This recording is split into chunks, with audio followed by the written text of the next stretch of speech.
পল Heymann শুধু Seth রোলিন্সেরই Oracle নয়, সে বর্তমানে ব্রক লেসনারেরও অ্যাডভোকেট। এই সবকিছু দেখে একটা জিনিসই ইন্ডিকেট করছে, সেটা হলো ওয়ার গেমসে এবার ব্রক লেসনারের এন্ট্রি। সো গাইজ, আজকের স্ম্যাকডাউনটি শেষ হয়ে গেছে। কি হলো আজকের স্ম্যাকডাউনে সমস্ত কিছুই থাকবে আজকের এই ভিডিওতে। আজকের স্ম্যাকডাউনের শুরুতে পল হেইম্যান রিংয়ে আসে। পল হেইম্যান রিংয়ে এসেই বলে, আমার তো আজকে বলার অনেক কিছুই রয়েছে। আমি বলবো সেথ ফ্রিকিং রলিন্সের কথা, যে কিনা ওয়ার্ল্ড হেভিওয়েট চ্যাম্পিয়ন। এরপর অডিয়েন্সরা সেখানে রমিন রেন্সের চ্যান্ট করছিল, যা শুনে পল হেইম্যান বলে, রমিন রেন্সকে কথা বলতে তো আমার ভালো লাগে, কিন্তু সে বর্তমানে এখন ইনজোর্ড। তাকে ব্রনসন রিড ডিস্ট্রয় করে তাকে মেডিকেলে পাঠিয়ে দিয়েছে। এরপর পল হেইম্যান ব্রন ব্রেকারের কথা বলে, যে কিনা ফিউচারে মেইন ইভেন্ট করবে রেসেলমেনিয়াকে। এছাড়াও পল হেইম্যান ব্রক লেসনারের কথা বলে। তখনই সেখানে মিউজিক হিট হয় কোডি রোডসের। কোডি রোডস রিংয়ে এসেই বলে, গত সপ্তাহে আমি তোমাকে যেটা বলেছি তার জন্য আমি তোমার কাছে সরি বলছি, কারণ গত সপ্তাহে আমি তোমাদেরকে গুন্ডা বলেছিলাম। আমি জানি তুমি অনেক স্মার্ট একজন মানুষ। বর্তমানে লকার রুমে সবাই তোমার কাছে ব্রক লেসনারের কথা জিজ্ঞেস করছে। সবাই জানতে চায় ব্রক লেসনার এবং পল হেইম্যানের মধ্যে কি চলছে। সে তো তোমার অনেক আগে থেকেই ফ্রেন্ড। আমি একটি পিকচার দেখাতে চাই সবাইকে। আর গাইস, তারপরে কিন্তু কোডি রোডস পল হেইম্যান যে ব্রক লেসনারের নামটি অ্যানাউন্স করেছিল, সে পিকচারটি সবাইকে দেখায়। এরপর কোডি রোডস পল হেইম্যানকে বলে, আমি আসলে কি জানতে পারি তুমি কি ওরাকেল নাকি ওয়াইজম্যান নাকি অ্যাডভোকেট? এইটা শুনে পল হেইম্যান বলে, আমি একজন গোট। তুমি ব্রক লেসনারের কথা বলছো, কিন্তু তার সম্পর্কে তুমিও জানো এবং কি সবাই জানে। সে যদি এখন রিং এর মধ্যে আসে, তাহলে সবার জন্য সেটা অনেক বেশি ডেঞ্জারাস হবে। খুশির ব্যাপার হলো আজকে তো ব্রক লেসনার স্ম্যাকডাউনে নেই। তখনই সেখানে চলে আসে ভীষণ। কোডি রোডস ভীষণের কিছু প্রথমে তারিফ করে এবং কি পল হেইম্যানেরও তারিফ করে, কিন্তু ব্রনসন রিড কোনো তারিফ শোনার মুডে ছিল না। সেটা ফাইট করতে চাচ্ছিল কোডি রোডসের সাথে। কোডি রোডসও এই বিষয়টা বুঝতে পারে এবং কি কোডি রোডস আগেই অ্যাটাক করে দেয় ভীষণকে। যেহেতু কোডি রোডসের সামনে দুজন বিগ ম্যান ছিল, তাই খুবই সহজে তারা কোডি রোডসকে ডিস্ট্রয় করতে শুরু করে। এক পর্যায়ে ব্রন ব্রেকার সেখানে স্পেয়ার হিট করতে যাবে কোডি রোডসকে, তখনই সেখানে চলে আসে র্যান্ডি অর্টন। র্যান্ডি অর্টন এসে ব্রনসন রিডকে একটা আর্কেও হিট করে এবং কোডি রোডস ব্রন ব্রেকারকে রিং থেকে নিচে ফেলে দেয়। তারপর আমরা দেখতে পাই র্যান্ডি অর্টন নিচে থাকা টাইটেলটি উঠিয়ে কোডি রোডসকে দেয়, কিন্তু টাইটেল দেওয়ার আগে র্যান্ডি অর্টন আজকেও কিন্তু সেই টাইটেলটিকে ভালো মতন দেখতে থাকে। অনেকে তো বলছে যে রেসেলমেনিয়া 42 তে র্যান্ডি অর্টন এবং কোডি রোডসের মধ্যে আমরা ম্যাচ দেখতে পাবো। এখন যদি সেই ম্যাচটা হয়, তাহলে আমি বলবো এত বিল্ড করারই বা কি প্রয়োজন? যদি র্যান্ডি এবং কোডি রোডসের ম্যাচ করাতেই হয়, তাহলে সেই ম্যাচটা করিয়ে দিলেই তো পারে। আর র্যান্ডি অর্টনকে কেন বা বারবার এত হারাচ্ছে তারা? বেশ কিছুদিন পর র্যান্ডি অর্টন আবারও রিটার্ন করলো। তার রিটার্নেও কিন্তু এখন অতটা এক্সাইটমেন্ট ক্রিয়েট করতে পারছে না ডাব্লিউডাব্লিউই। এজন্যই আমি তো বলবো র্যান্ডি অর্টনকে একদমই ওয়েস্ট করছে ডাব্লিউডাব্লিউই। গাইস, র্যান্ডি অর্টনের বিষয়ে আপনি কি মনে করেন অবশ্যই কমেন্টে জানাবেন। তারপর দা মিজ, কার্মেলো হেইজ ভার্সেস স্ট্রিট প্রফিটের মধ্যে একটা tag team number 1 contender match শুরু হয়ে যায়। আর গাইস, ম্যাচটি শুরু হওয়ার পর থেকেই দা মিজ এবং কার্মেলো হেইজের মধ্যে ঝামেলা আমরা দেখতে পাই। ম্যাচের একটি মোমেন্টে স্ট্রিট প্রফিটরা সেখানে দা মিজকে তাদের ফিনিশার হিট করে এবং কি তারা পিনফল করে দা মিজকে।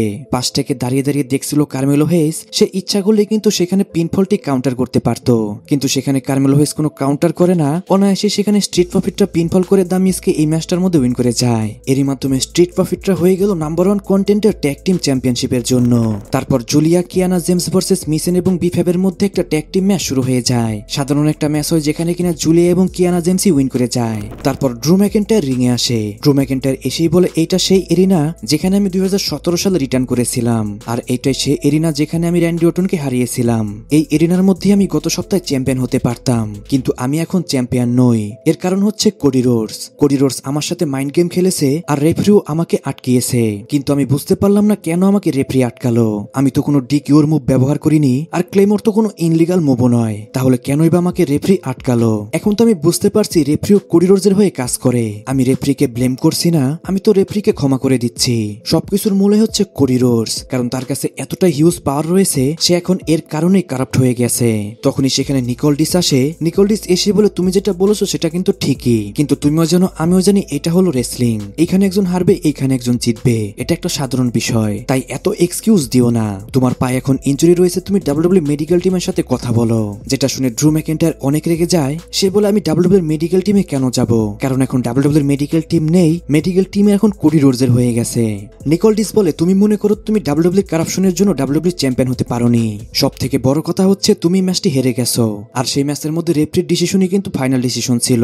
এর বেশি আমার কিছু বলার নেই। এটা বলে সেখান থেকে নিকোলডিস চলে যায়। তখনই সেখানে জেকব ফাটুর মিউজিক হিট হয়, আর সেখানে চলে আসে জেকব ফাটু। জেকব ফাটু রিংয়ে এসে সেখানে ড্রু ম্যাকেন্টায়ারকে রাগাতে শুরু করে।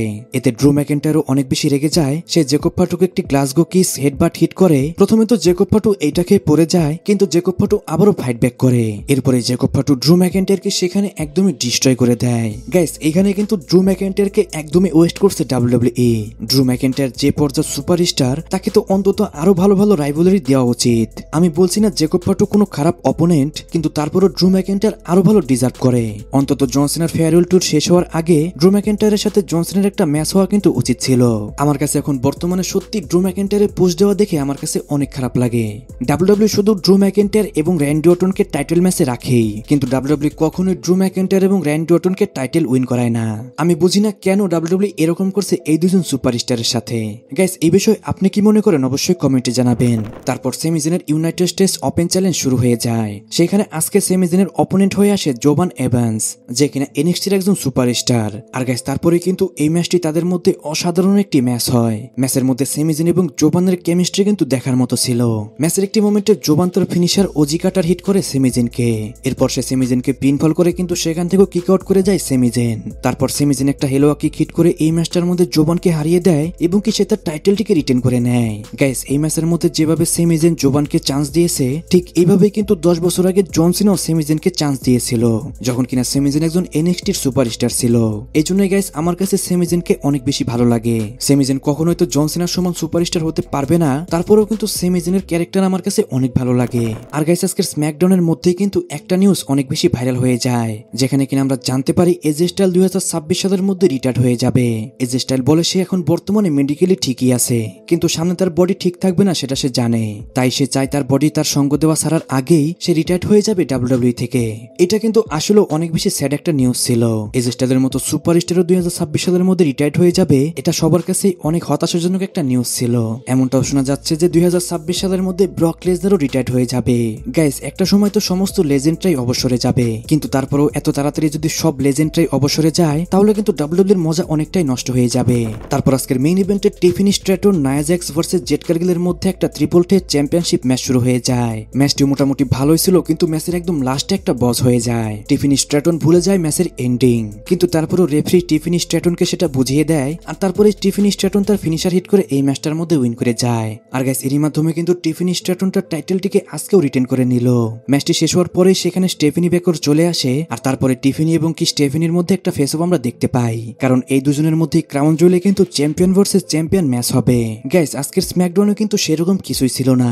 ব্যাকস্টেজে যে সমস্ত প্রোমো ছিল সেগুলো কিন্তু অনেক বেশি ইম্পর্টেন্ট ছিল না। বেশিরভাগ প্রোমোই কিন্তু ছিল শার্লেট ফ্লেয়ার এবং কি অ্যালেক্সা ব্লেজের। সেগুলোর মধ্যে যেহেতু কোনো স্টোরি ছিল না, তাই সেগুলো বলে আমি ভিডিওটা আর বেশি বোরিং করতে চাচ্ছিলাম না। স্ম্যাকডাউনের একটি মোমেন্টে সোলো সিকোয়ার একটা ভিডিও প্লে করা হয়, যেখানে সোলো সিকোয়া জেসি মেটিওর অনেক বেশি প্রশংসা করে। সে বলে জেসি জেকব ফাটুর থেকেও স্ট্রঙ্গার, আর জেসি অনেক বেশি রয়্যাল আমাদের ফ্যামিলির জন্য, যা শুনে জেসিও আই লাভ ইউ সোলো বলে। গাইস এরই মাধ্যমে কিন্তু আজকের স্ম্যাকডাউনটিও শেষ হয়ে যায়। আজকের স্ম্যাকডাউনটি আপনার কাছে কেমন লেগেছে অবশ্যই কমেন্টে জানাবেন। সো গাইস আজকের ভিডিও এই পর্যন্তই। রেসলিং সম্পর্কে সমস্ত নিউজ এবং আপডেট জানার জন্য চ্যানেলটিকে সাবস্ক্রাইব করবেন।